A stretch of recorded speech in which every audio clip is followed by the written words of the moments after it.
Kata Nu'man, aku mendengar Nabi SAW yaqul, berkata, innal halala bayyinun, sesungguhnya perkara-perkara yang halal bayyinun, ini sudah jelas. Wa innal haramu bayyinun, begitupun juga perkara-perkara yang haram, yang dilarang. Bayyinun, sudah jelas. Wa bainahuma umurun mushtabihat, dan di antara keduanya ada perkara-perkara yang rancu, perkara-perkara yang syabbaha, mushtabihat dari kata tashabbaha yatashabbahu atau syabbaha yushabbihu, artinya sesuatu yang menyerupai. Artinya umurun mushtabihat, ada perkara-perkara yang sebagian orang menganggapnya ini halal, sebagian orang menganggapnya haram, atau sebaliknya. La ya'lamuhunna katsirun minan nas, tidak ada atau tidak mengetahui perkara-perkara tadi kebanyakan orang. Artinya kebanyakan orang tidak mengetahui kecuali orang-orang yang diberi taufik dan ilmu oleh Allah Subhanahu wa taala. Faman ittaqa syubuhat, kata Nabi sallallahu alaihi wasallam, siapa yang berusaha menjaga dirinya menghindari perkara-perkara yang syubhat, perkara-perkara yang rancu, yang remang-remang, faqad istabra'a, maka dia sudah berusaha istabra'. Istabra' artinya menjaga lidinihi, yang menjaga agamanya, wa irdihi, dan juga menjaga kehormatannya. Wa man waqa'a fi syubhat waqa'a fil haram, kata Nabi sallallahu alaihi wasallam, sesungguhnya siapa yang melakukan perkara-perkara syubhat, maka hakikatnya dia telah terjatuh ke dalam perkara yang haram. Karra'i, seperti ra'i, seorang penggembala, yar'a haulal hima, seperti seorang penggembala yang mengembala di tanah yang terlarang. Artinya ketika dia membawa binatangnya yang jumlahnya banyak dan mungkin tidak dia ikat, maka binatang tadi di dalam tanah yang terlarang, artinya meskipun sudah dipatok misalkan, sudah dipagar, maka ada kemungkinan binatang tersebut memakan makanan atau rerumputan yang ada di tanah yang sebenarnya sudah dilarang. Ini sama seperti apa? Perumpamaan yang Nabi sallallahu alaihi wasallam jelaskan tadi. Wa man waqa'a fi syubhat, siapa yang dia masih melakukan perkara-perkara yang pertengahan yang syubhat, maka hakikatnya dia sudah terjatuh ke dalam perkara yang dilarang, yang haram. Nabi memberikan permisalan. Nabi sallallahu alaihi wasallam memberikan permisalan seperti seekor kambing yang digembala, lalu di sana ada penggembalanya, orang yang mengawasi kambing tersebut, lalu dia tidak mengawasinya dengan benar, tidak sungguh-sungguh menjaga hewannya tadi untuk tidak masuk ke dalam tanah yang dilarang, maka kata Nabi sallallahu alaihi wasallam, yushiku an yaqa'a fihi, maka kemungkinan besar kambing tadi akan masuk ke dalam pekarangan yang terlarang. Ala wa inna likulli malikin hima, dan ingatlah sesungguhnya setiap raja memiliki hima, malikin hima, yang memiliki tanah larangan, daerah larangan. Ala wa inna himallahi maharimu, sesungguhnya Allah pun memiliki larangan. Apa tanah larangan Allah? Maharimuhu, yaitu setiap apa-apa yang Allah larang, itu termasuk bagian tanah larangan. Artinya itu merupakan bagian yang perlu kita semua hindari. Ala wa inna fil jasadi mudghah, dan ketahuilah sesungguhnya di setiap jasad kita semua, di setiap jasad manusia semua, mudghah, ada segumpal daging. Idza salahat, ini hadis yang sering kita dengar. Idza salahat salahal jasad kullu, apabila daging tadi baik, maka baik seluruh jasadnya. Wa idza fasadat, apabila daging tadi rusak, buruk niatnya, fasadal jasadu kulluhu, maka seluruh jasadnya ini menjadi rusak. Ala wahiyal qalbu, ketahuilah daging tadi itu yang dimaksud adalah hati kita semua. Diriwayatkan oleh Imam Muslim dan juga Imam Bukhari dalam sahihnya. Taib. Al-Imam Ibnu Utsaimin, ya pensyarah hadis ini, beliau mengatakan ketika lafaz innal halala bayyinun wa innal haramu bayyinun, ya, maka beliau membagi hukum menjadi 3 berdasarkan hadis ini. Yang pertama, halal yang jelas, artinya perkara-perkara yang memang sudah dijelaskan oleh Nabi sallallahu alaihi wasallam dan orang awam pun, ya orang yang apa? Orang awam pun sudah tahu.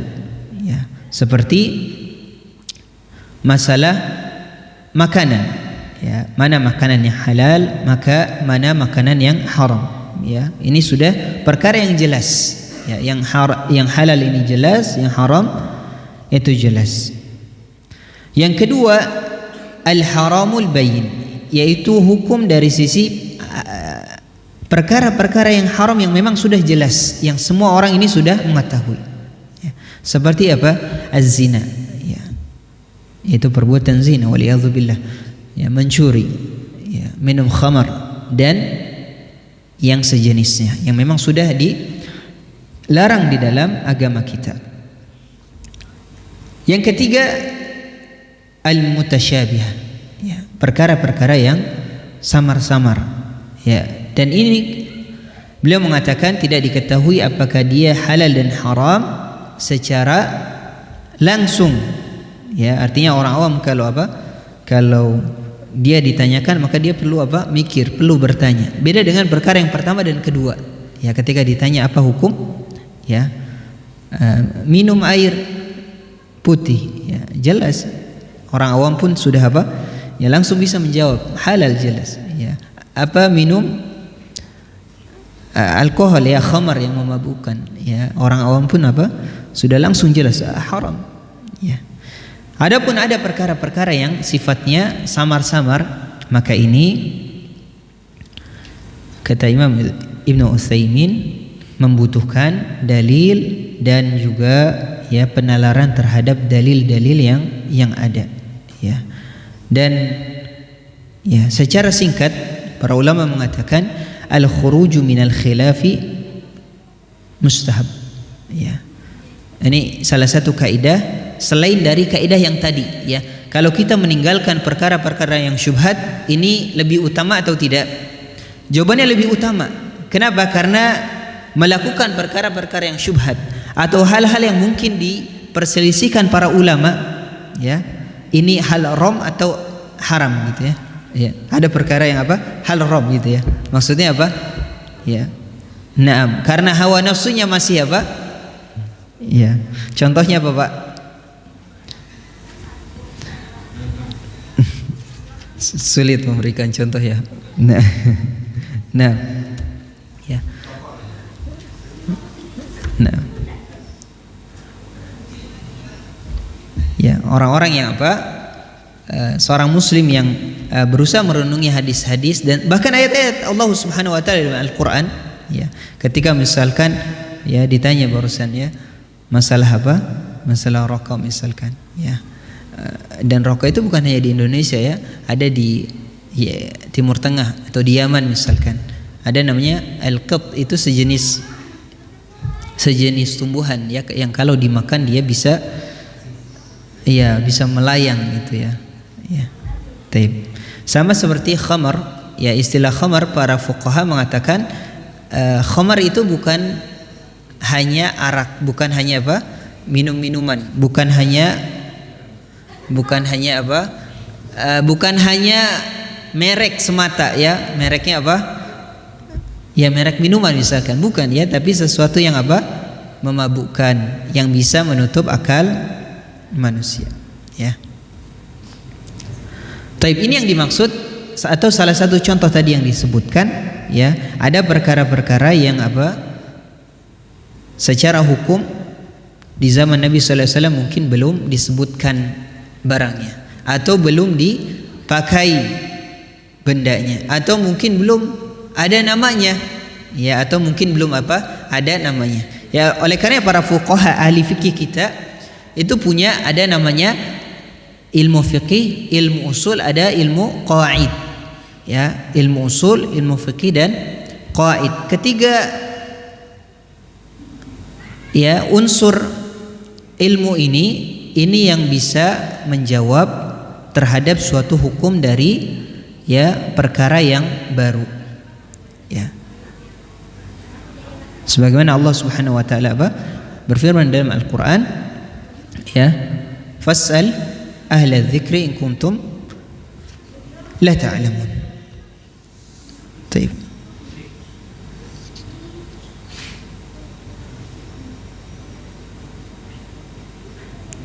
Apa faktor yang menyebabkan ada hal yang samar? Di sini Al-Imam Ibnu Utsaimin menjelaskan, yang pertama ada faktor perbedaan dari sisi tashih wa tad'if suatu hadis. Ya, ada beberapa perkara yang menyebabkan perbedaan dari sisi hukum, yaitu yang pertama dari sisi hadis yang diterima oleh ulama tersebut. Ya, ada mungkin hadis tertentu yang dihukumi sahih, ada hadis tertentu yang dihukumi dhaif, ada hadis tertentu yang dihukumi hasan dan lain sebagainya. Yang kedua, terkadang ada khilaf dari sisi fahmul hadis, dari sisi pemahaman terhadap suatu hadis. Ya, apakah hadis tersebut menunjukkan suatu hukum atau tidak. Ya. Ini beberapa hal yang menyebabkan perbedaan dari sisi hukum, yang menyebabkan berbedanya ta'yin atau sebuah hukum yang berlaku terhadap suatu peristiwa atau pertanyaan-pertanyaan yang ada di masa kontemporer atau muasirah. Oleh karena beliau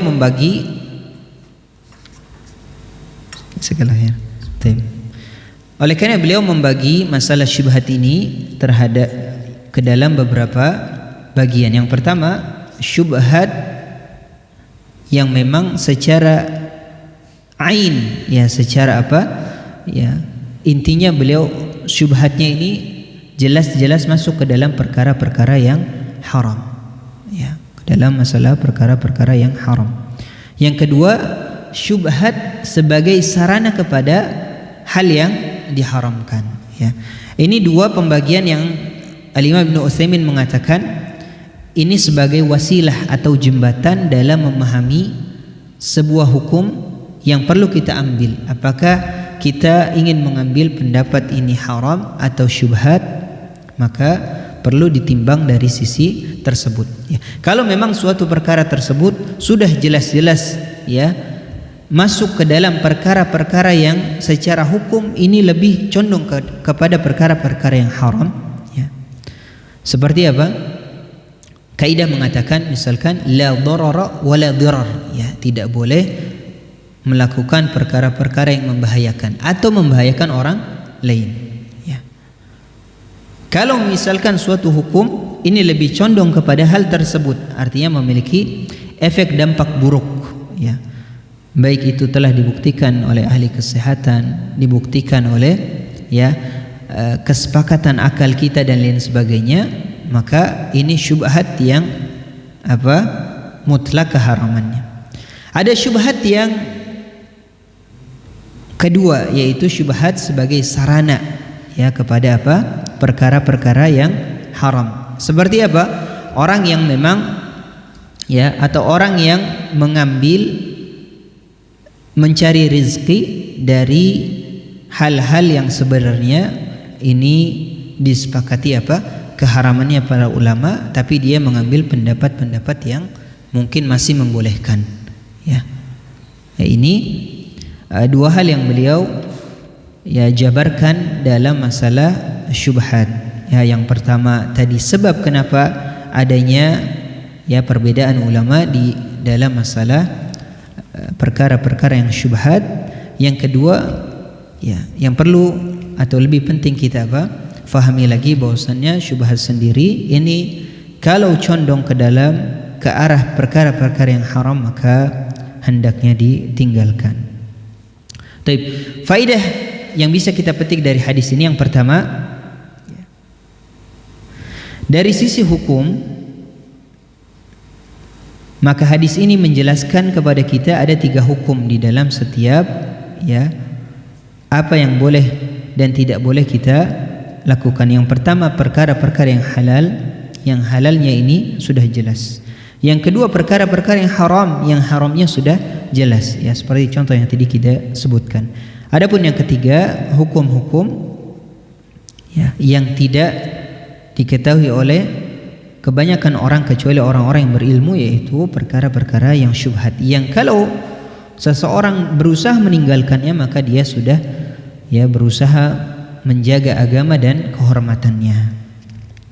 Dan ini kunci dari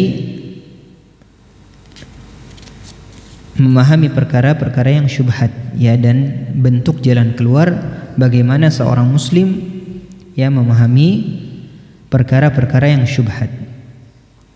Yang kedua, sebab terjadinya syubhat ada 4. Yang pertama, minimnya ilmu. Minimnya ilmu bisa melahirkan kesamaran dan kefakihan seorang hamba, seorang muslim. Ini juga bisa mengkonter dari setiap perkara-perkara yang syubhat. Yang kedua, minimnya pemahaman, minimnya pemahaman terhadap suatu masalah.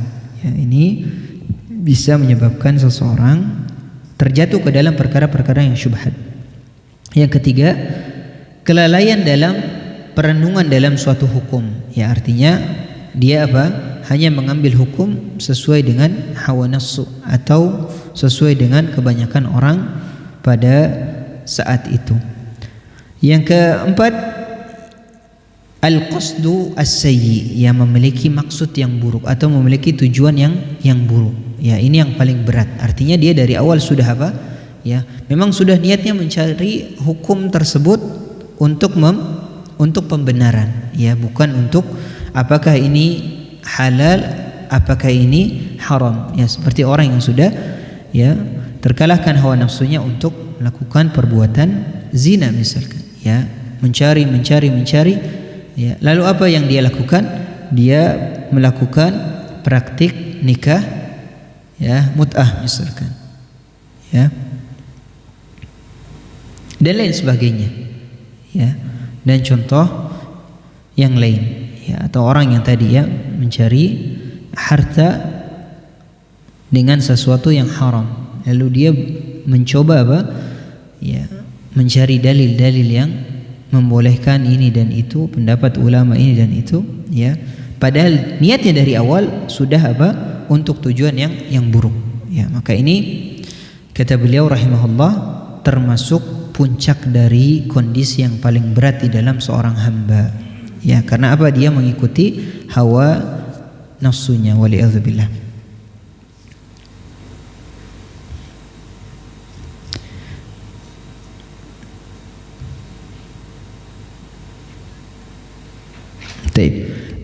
Hikmahnya di sini beliau menyebutkan salah satu hikmah yang Allah Subhanahu wa taala inginkan dalam perkara-perkara syubhat adalah sebagai pembuktian dari orang-orang yang menuntut ilmu dengan sungguh-sungguh, dengan ikhlas karena Allah Subhanahu wa taala, dengan orang-orang yang tidak menuntut ilmu.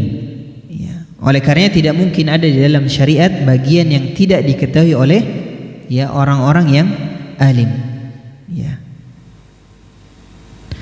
Yang kelima, salah satu faidah lain dari hadis ini adalah dorongan menjaga diri dari syubhat. Nabi SAW mendorong kita untuk menjaga diri dari terjatuh ke dalam perkara-perkara yang syubhat. Karena tadi kita sudah bacakan bahwasanya perkara yang syubhat ini lebih condong ke dalam perkara-perkara yang haram. Adapun hal-hal yang memang sudah kita yakini kehalalannya, maka ini tidak menjadikan sesuatu tersebut menjadi ragu, sebagaimana kaidah para ulama mengatakan al-yaqinu la yazulu bisyak. Sesungguhnya keyakinan yang jazim, keyakinan yang sempurna, yang kuat, maka tidak melunturkan la yazulu asyak, maka tidak dilunturkan dari atau dengan keraguan. Ya, seperti apa? Orang yang mau sholat lalu dia bertanya, ya ada timbul perasaan apakah tadi sudah wudu atau belum. Ya, kalau perasaan sudah wudunya ini lebih kuat, maka bismillah dia lanjutkan sholatnya. Atau perkara yang apa yang disampaikan oleh ibunda Aisyah, ya, suatu ketika apa, anna qauman atau ila Nabi sallallahu alaihi wasallam wa qalu ya Rasulullah inna qauman ya'tuna bil lahmi la nadri anadhkur isma Allah alaihi am la. Ya, ada suatu kaum, ada orang yang datang lalu dia apa, memberikan daging, ya. Lalu para sahabat ada yang bertanya, ya Rasulullah, ya, la nadri, kami enggak tahu nih orang tadi memberikan daging yang dipotongnya dengan membaca bismillah atau tidak. Apa yang Nabi SAW perintahkan? Faqala sammu antum wa qulu. Ya, Nabi tidak memerintahkan untuk dibuang. Ya, Nabi SAW tidak memerintahkan untuk diberikan ke orang lain, karena hakikat ya daging atau makanan yang halal maka halal, ya secara zatnya halal maka halal. Apa yang Nabi SAW perintahkan kepada para sahabat yang disaksikan oleh Aisyah, kata Nabi, sammu antum wa kulu. Ya, kalau kamu mau makan apa? Sammu, maka baca bismillah lalu makanlah daging tersebut. Ya, artinya apa? Jangan sampai kekhawatiran kita menjadi apa? Sifat was-was yang tertanam. Ya, kadang ada sebagian kita ya terlalu, tanda kutip ya, terlalu was-was dalam perkara-perkara yang itu sebenarnya apa? Boleh, ya. Terlalu mikirin, ini tadi orang yang jual fried chicken baca doa atau tidak, ya. Kalau kita yakin ghalabahu dzan maksudnya ya kita yakin dia insyaallah seorang mukmin, seorang muslim gitu ya. Dia insyaallah muslim, ya bukan orang. Ya beda lagi kalau memang kita masuk ke rumah makan Cina misalkan, ya beda lagi. Tapi kalau di jalan kita yakin ya insyaallah di ghalabahu dzan, artinya prasangka kita ini insyaallah mengalahkan apa? Keraguan kita. Oh ini seorang muslim, ya insyaallah dia membaca bismillah ketika memotongnya, dan tidak terlalu perlu apa? Ya terlalu bertanya-tanya, ini ayam ini apa dipotongnya menghadap kiblat atau tidak, ya ini ya apa kata Nabi sallallahu alaihi wasallam. Ini subhanallah ya, Nabi sallallahu alaihi wasallam maha apa? Rahim, ya maha memudahkan kepada para sahabat. Beliau hanya memerintahkan ya kalau kita dikasih daging dan kita apa merasa was-was, maka cukup baca bismillah lalu makan. Nah, jadi tidak perlu apa ditanya, Pak tadi apa motongnya baca bismillah enggak Pak, gitu ya. Oh ditanya gitu ya, ke pasar sampai apa dia ke pasar misalkan, ya ini tidak perlu, ya. Qalat wa kanu hadithi ahdi bi kufrin, dan peristiwa ini terjadi kepada orang-orang yang baru masuk Islam dan meninggalkan kekafiran. Artinya memang apa? Nabi SAW menjelaskan kepada para sahabat yang baru masuk Islam. Ya artinya Nabi SAW tahu benar kondisi mereka. Ya oleh karena apa? Dan ini mungkin kondisi yang pernah kita alami ya, atau mungkin sebagian kita pernah ditanya ya bagaimana memakan hasil makanan yang apa? Hewan yang disembelih yang kita tidak tahu penyembelihnya, ya tidak kenal jagalnya. Maka jawabannya apa? Ya cukup membaca bismillah dan kita makan, ya. Beda lagi kalau memang tadi ya situasinya apa, dia masuk ke negeri yang secara mayoritas negeri kafir, misalkan dia ke Eropa, misalkan ke Amerika, maka boleh bagi dia takkid, memastikan ya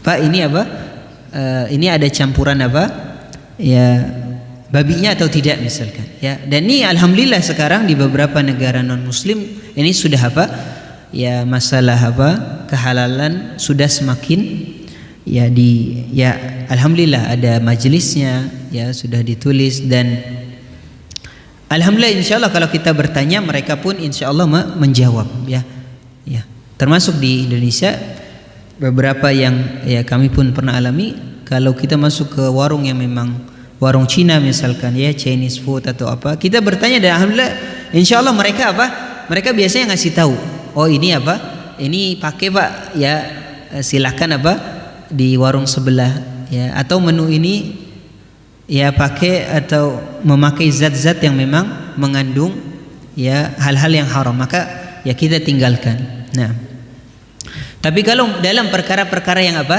ghalabahu dzan ya, tadi ya pedagang cilok ada campuran ciloknya apa ayam ya, ya nggak usah terlalu apa diinterogasi, diinterview ya. Nah, kasihan tukang cilok ya, untungnya 100 rupiah diinterogasi setengah jam ya, dan tidak jadi beli. Nah, dan ini luar biasa Nabi SAW bagaimana. Nah, beliau memperhatikan apa mad'u ya, sahabat yang baru masuk Islam ya, dan ini pun yang diajarkan para ulama kita ketika kita mendapati saudara kita yang baru masuk Islam, teman kita, rekan kita, jangan apa? Jangan terlalu memberatkan ya. Contoh misalkan apa Pak? Masalah nama misalkan ya. Para ulama menjelaskan kalau nama teman kita yang baru masuk Islam, namanya ini tidak terlalu masalah. Tidak terlalu masalah dari sisi apa? Maknanya ya, bukan Abdus Syams. Abdus Syams artinya hamba matahari, atau hal-hal yang mengandung kekafiran misalkan ya. Maka jangan cepat-cepat kita Pak ganti nama, sekarang juga ganti nama Pak ya. Ini para ulama mengingatkan, kadang-kadang kita ya karena kita mungkin tidak paham atau semangatnya kita ya semuanya diganti jadi apa.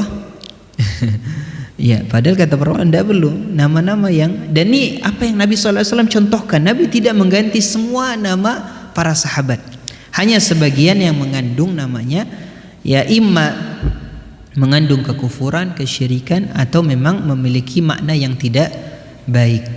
Nah, adapun selainnya ya, dan ini subhanallah bagian dari hikmah di dalam berdakwah ya. Jadi para ulama mengingatkan tidak mesti semua masalah nama, tidak mesti atau tidak harus diganti ya. Terlebih nama-nama yang memang asalnya Islam seperti apa? Yosef misalkan ya. Nah, kadang orang yang tidak tahu Yusuf, harus ganti, padahal itu artinya Yusuf ya. Nah, ini salah satu hikmah yang Nabi SAW ajarkan kepada kita, bagaimana bertaamul kepada orang-orang yang baru masuk Islam ya. Hadis apa? Hadis ketika orang Badui kencing apa ya, kencing di masjid, di musola ya, itu apa sikap para sahabat? Wah, dan itu pun sikap kita pasti ya, kalau ada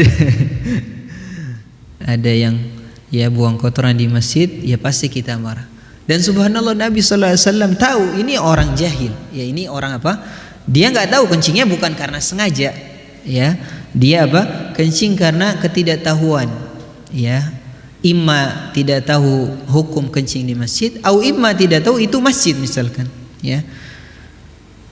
Apa yang Nabi SAW, Nabi nggak marah subhanallah ya. Dan yang menarik di akhir hadis ini ya, apa yang beliau ucapkan?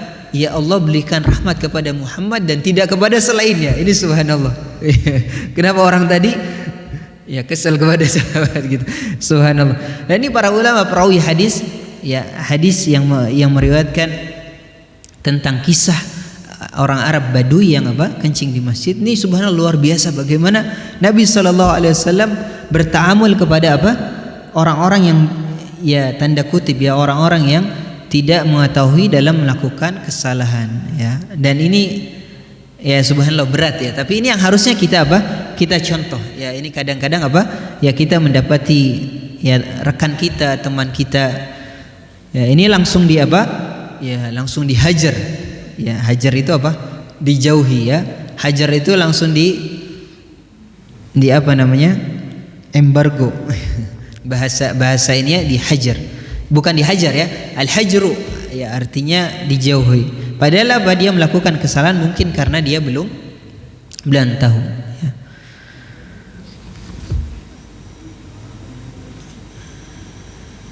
Taib. Ya contoh lain, contoh yang terakhir dalam perkara apa, masalah sesungguhnya sikap yakin tidak menghapuskan keraguan seperti orang yang memakai pakaian ketika salat lalu dia merasa sepertinya pakaian ini sudah kena najis, ya, sepertinya pakaian ini sudah kena najis. Kalau seandainya ghalabahu zonnya dia, perasaannya dia lebih besar, ya, pakaiannya ini ada najisnya, maka sebaiknya dia ganti atau dia bersihkan lalu dia ulangi salatnya, ya. Kalau perasaan dia lebih yakin, lebih condong bahwasannya tempat salatnya, pakaiannya ini tidak ada najisnya, maka salatnya insyaallah makbul, salatnya diterima, ya.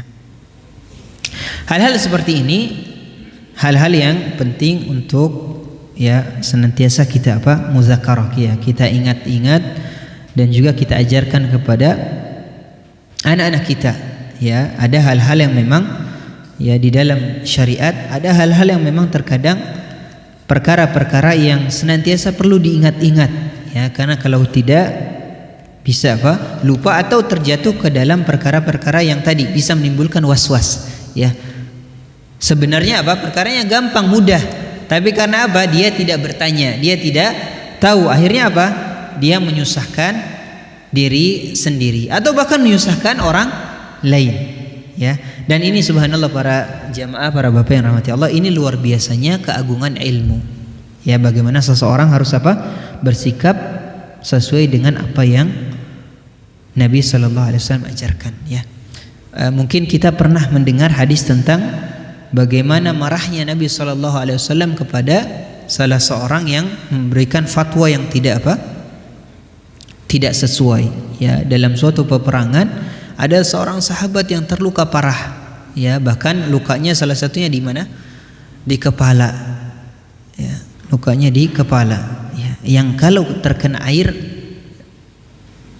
ya, apalagi disengaja, maka bisa menyebabkan orang tersebut wafat, ya. Lalu di suatu malam ketika di dalam perjalanan di tenda, ya, qadarullah sebelum subuh orang ini junub, junub, ya. Lalu dia bertanya kepada temannya, ya, aku harus mandi atau tidak, atau boleh tayamum. Maka orang ini tidak bertanya lagi, langsung wajib mandi. Padahal kondisinya? Badannya penuh dengan luka, ya, kepalanya, ya. Orang ini ya, sama-sama nggak tahu, ya. Ya udah mandi gitu kan, ya. Qadarullah setelah mandi beliau wafat. Ya, peristiwa ini diadukan kepada Nabi sallallahu alaihi wasallam, apa yang Nabi sallallahu alaihi wasallam marah besar, dan ini hadis ini dinukil di dalam beberapa sahihnya, ya, sahih Muslim, dan para ulama yang menjelaskan tentang makanatul ilm, tentang keagungan ilmu, bagaimana Nabi sallallahu alaihi wasallam, apa jawaban Nabi sallallahu alaihi wasallam, ya, qatalahumullah. Ini subhanallah, ini ngeri sekali, kata Nabi Nabi mendoakan kematian bagi orang yang menyuruh sahabat tadi mandi, subhanallah, ya. Kata Nabi sallallahu alaihi wasallam, yaqtuluna akhukum, saudara kalian telah membunuh orang tersebut. Ini subhanallah. Oleh karena para jamaah jangan sembarang dalam memberikan hukum tersebut kita tidak faham, ya. Imam Malik rahimahullah, ini sedikit bergeser, ya. Imam Malik rahimahullah salah satu imam mazhab, beliau ada perkara yang paling beliau hindari. Apa itu? Masalah nikah, masalah rujuk, masalah tolak. Ini 3 pertanyaan yang kalau beliau diberikan, beliau sering nolak. Ini subhanallah Imam Malik rahimahullah, ya, yang hafal ya, ratusan ribu hadis Nabi sallallahu alaihi wasallam, ya, beliau ahli fiqih dan lain sebagainya. Tapi beliau banyak dinukil, beliau banyak sekali mengucapkan la adri ketika ditanya, ya. Dan ini pelajaran, kata para ulama, seseorang tidak boleh malu ketika dia belum mengetahui suatu hukum lalu ditanya, ya, dia nggak tahu tapi menjawabnya, ya. Bahkan sebagian ulama menukil bahwasannya la adri nisful ilm, ya, perkataan tidak tahu sebagaimana dicontohkan oleh Imam Malik ini bagian dari ilmu, ya. Terlebih tadi ya dalam masalah apa? Ya, hal-hal yang memang riskan ya. Ada yang bertanya masalah tolak. Ini sudah jatuh atau belum? Ya itu udah jatuh, pisah akhirnya ya. Subhanallah. Ya padahal ya dia tidak memahami usul fikih dan masih kaidah, tidak faham masalah-masalah tolak. Ini waliyadzubillah. Dan ini banyak ya kisah-kisah seperti ini apa? Ya mungkin sebagian kita pernah mendengar ya. Nah, ini perkara yang perlu apa? Maka jangan terburu-buru. Ya kalau kita tidak tahu, tafadhol tanyakan ke yang lain, ke ustadz yang lain. Ya jangan mengambil hukum, apalagi suatu hukum yang tadi ya memiliki apa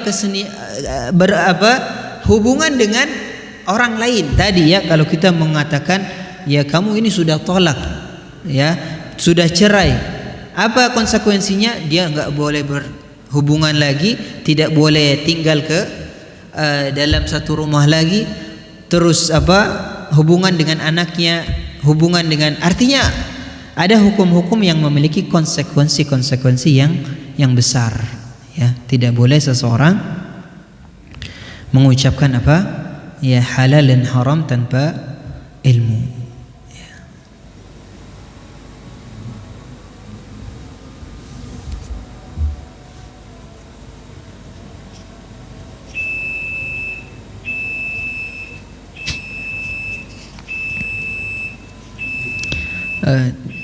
Muazzin, fadal.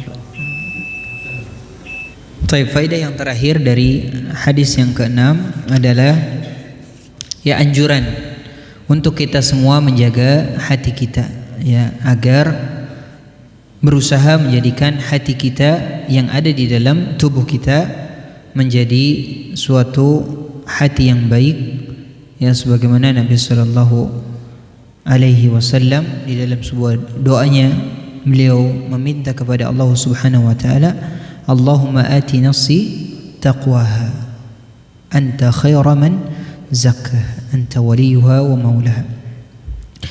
Dan doa-doa yang lain yang Nabi sallallahu alaihi wasallam ajarkan kepada kita untuk menjaga hati kita, karena hati ya, kalau dalam masalah-masalah dunia misalkan olahraga, yang sakit itu faktornya? Jasadnya ya, kita nggak bisa lari cepat karena kaki sakit ya. Tapi dalam masalah-masalah ibadah kata para ulama, yang sakit bukan jasadnya, yang sakit hatinya. Kalau hatinya masalah hati, salah satunya banyak meremehkan perintah Allah Subhanahu wa taala, banyak melakukan kemaksiatan, wal israr ya, melakukan hal-hal yang terlarang dalam kondisi terus-menerus ya, tidak memperhatikan halal dan haram, maka ini yang bisa menyebabkan hati itu sakit, lemah ya. Maka ini perlu kita sama-sama renungi. Kalau dalam masalah-masalah duniawi ya, yang menjadi faktor itu jasadnya ya, dia tidak bisa main bola karena sakit. Tapi kalau orang datang ke masjid salat berjamaah, ini faktornya bukan jasad ya. Betapa banyak orang yang masya Allah tubuhnya itu secara jasmaninya ototnya ya, ototnya keluar gitu kan. Nah, badannya subhanallah ya, vitaminnya sudah over gitu kan. Nah, tapi ternyata ketika mendengar suara azan dia tidak tergerak ya, atau bahkan rumahnya ini dempetan gitu kan sama speaker masjid. Nah, tapi tidak tergerak. Dan ini yang sakit bukan kakinya, bukan ya, yang sakit bukan badannya, tapi kata para ulama seperti dikutip oleh Al-Imam Ibnul Qayyim, yang sakit adalah hatinya ya. Oleh karena kita lihat jamaah rahmati Allah, kalau hati kita sakit, semudah apapun suatu ibadah pasti akan terasa berat ya. Dan subhanallah ya, banyak sekali contohnya ya. Ada orang yang ya, contoh di zaman sahabat siapa? Muadzin Nabi ya, orang yang buta siapa? Asbabun nuzul surah Abasa, Abdullah ibn Umi. Ini bagaimana luar biasanya beliau, buta tidak ada apa? Ya alat, ya tidak ada yang nuntun, tidak ada ya. Tapi tidak ketinggalan bukan tidak ketinggalan sholat, tapi beliau yang azan malah. Ya, subhanallah. Ini di zaman Nabi. Di zaman kita ya atau zaman tabi'in ya. Ini pun kisahnya banyak. Ya. Di zaman kita banyak sekali ya kisahnya, seperti misalkan di Saudi, di Yaman ya, ada orang yang hanya tubuhnya ini Allah anugerahkan hanya setengah ya, hanya sampai perut. Tapi subhanallah tidak pernah ketinggalan salat berjamaah. Ya. Nah, ya ini kaidah yang yang penting, kaidah yang perlu kita ingat-ingat bagaimana Nabi SAW mengaitkan hati dengan masalah-masalah ibadah. Ya, oleh karena ketika Nabi SAW ditanya at-taqwa hahuna. At-taqwa itu hahuna ya, at-taqwa ini di hati kita. Ya, atau hadis yang lain ketika Nabi SAW menjelaskan tentang hakikat dari orang yang bertakwa di sisi Allah Subhanahu wa taala. Innallaha la yanzuru ila suwarikum wala ila alwanikum dan lain sebagainya. Allah tidak melihat fisik kalian, warna kulit, bentuk tubuh, asy'ar rambut. Ya. Tapi Innallaha yanzuru ila qulubikum. Ya, maksudnya ketakwaan, ya. Dan hadis ini para ulama menegaskan perintah dan penegasan untuk memperhatikan hati kita, ya. Kapan kita terjatuh ke dalam penyakit-penyakit yang bisa menyebabkan hati kita rusak? Tadi ketika kita tidak lagi memiliki perhatian untuk menjaga hati kita, ya. Mau haram, mau halal, mau syubhat, ya. Ini kita lakukan, ya. Ini boleh, ini tidak. Semuanya kita lakukan. Maka ini perkara-perkara yang bisa menyebabkan hati seorang muslim rusak, ya. Dan kalau hati seorang muslim rusak, maka akan melemahkan amalannya, ya. Contoh lain yang menyebabkan kita lemah membaca Al-Quran? Contohnya tadi, hati kita yang lemah, bukan karena tidak punya waktu, ya. Satu lembar berapa menit Pak Joko? Ya, satu lembar kita baca berapa menit? 1 jam? Nah, tapi terkadang kita tidak terasa memegang HP bisa. Nah, ini introspeksi ya untuk untuk kita semua. Kenapa? Karena yang jadi patokan tadi, amalan-amalan ibadah patokannya hati, bukan masalah jasad. Ya. Bahkan kadang kalau tangan kita keseleo megang HP ya pakai yang lain gitu kan. Nah, ya. Subhanallah. Baik, ini beberapa hikmah yang Nabi SAW jelaskan di dalam hadis yang diriwayatkan oleh sahabat An-Nu'man ibn Bashir radhiyallahu taala anhuma, ya. Ayah beliau Bishr, ya, As-Sa'ad, Bishr ibn Sa'ad ini salah seorang sahabat juga, ya, salah seorang sahabat yang ikut hijrah dan ikut peperangan bersama Nabi SAW. Bismillah, hadis yang ke-7 dari Abi Ruqayyah Tamim Aus Ad-Dari, ya. Sahabat Tamim Ad-Dari adalah sahabat yang meriwayatkan hadis tentang Dajjal, ya. Bahkan beliau salah satu yang meriwayatkan tentang kisah, ya, ada sahabat yang tersesat di suatu pulau lalu melihat makhluk yang besar, ya, lalu disampaikan kepada Nabi SAW. Sahabat yang mulia Tamim Ad-Dari, anna Rasulullah sallallahu alaihi wasallam qala ad-dinu nasihah. Beliau mengatakan, Nabi bersabda, ad-dinu nasihah, sesungguhnya agama Islam adalah nasihat. Agama adalah nasihat.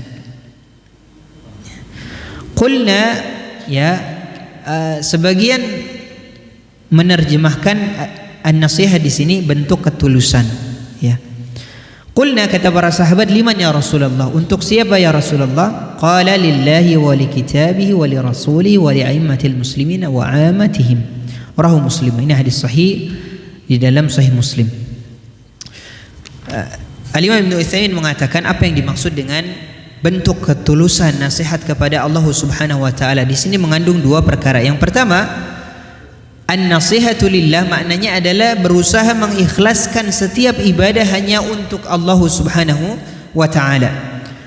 Yang kedua, berusaha mengakui, mempelajari tentang keesaan Allah Subhanahu wa taala di dalam rububiyah, di dalam uluhiyah, dan juga nama-nama dan sifat-sifat Allah Subhanahu jalla fi'ula. Ya, ini yang dimaksud dengan an-nasihatu lillah.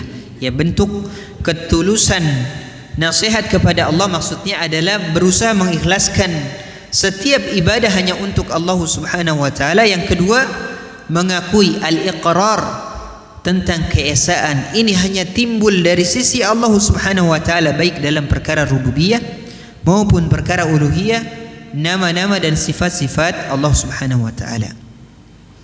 Adapun an-nasihatu li kitabillah, ya, ketulusan nasihat untuk kitab-kitab Allah Subhanahu wa taala mengandung beberapa perkara. Yang pertama, membela